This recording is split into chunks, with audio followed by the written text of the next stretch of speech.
By the time anyone suspected Mary Ann Cotton, she had already buried 3 husbands, 10 children, and a mother. And every single death had been recorded as natural causes. This is not a story about a monster hiding in the shadows.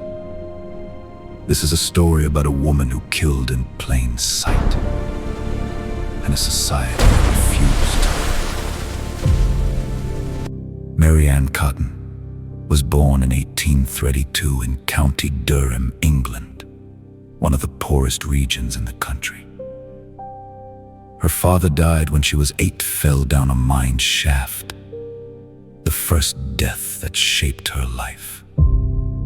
She grew up knowing one thing clearly: poverty killed people slowly. She had seen it, she had lived it, and she had decided very early that she would not die that way.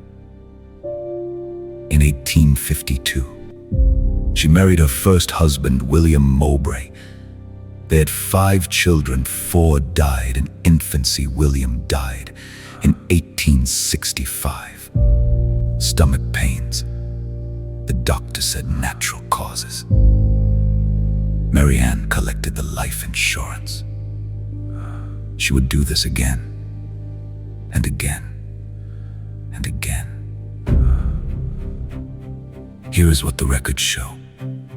Second husband, dead. Third husband, dead. A lover she lived with, dead.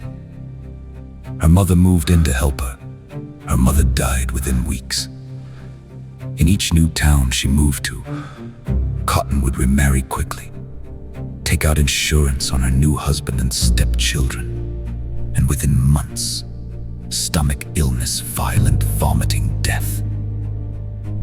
Victorian doctors were not suspicious. Stomach illness killed thousands every year.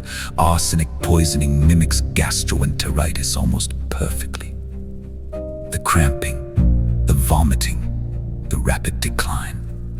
Without a specific reason to look for poison, no one looked. And Mary Ann gave them no reason to look. She was a grieving widow. She was a mother who had suffered loss after loss. She was, by all appearances, an unfortunate woman. She moved through at least 4 counties. She changed her name. She remarried fast. The death toll climbed to an estimated 21 people, possibly more. In 1872, Cotton made her only real mistake. Her stepson, Charles Edward Cotton, was 7 years old and stood between her and a new life with a new man. She went to a local government official named Thomas Riley and asked him to take the boy into a workhouse. Riley refused. He told her she would have to go into the workhouse with the boy. Cotton looked at him and said, and this was reported by Riley himself, that the boy would not be a problem much longer. Charles Edward died 5 days later, stomach illness. Riley went to the police. The local doctor re-examined the body. He found arsenic, not a trace. A significant quantity, consistent with deliberate poisoning over time. Mary Ann Cotton was arrested on suspicion of murder. Her trial began in March 1873. She was convicted of the murder of Charles Edward Cotton. The judge sentenced her to death. On the 24th of March, 1873, Mary Ann Cotton was hanged at Durham County Gaol. The executioner miscalculated the drop. She did not die quickly. It took several minutes. Outside the prison, a crowd had gathered. Some booed, some cheered. One man sold meat pies shaped like her likeness. Victorian crowds had a dark sense of occasion. She was 40 years old. The full count of her victims was never officially established. The police investigated 7 deaths. Historians have since estimated between 15 and 21. Some believe it was higher.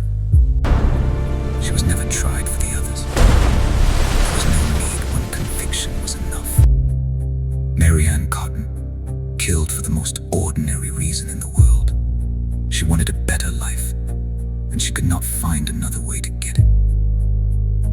Victorian society gave women almost no financial independence. Life insurance was one of the few ways a poor woman could accumulate money, and Victorian medicine gave her the perfect cover. She was not a shadowy figure. She was not hiding. She walked into offices, spoke to officials, remarried in churches. She existed in full view. The darkness wasn't just in her. It was in the world that made her invisible. This has been Dark Life Chronicles.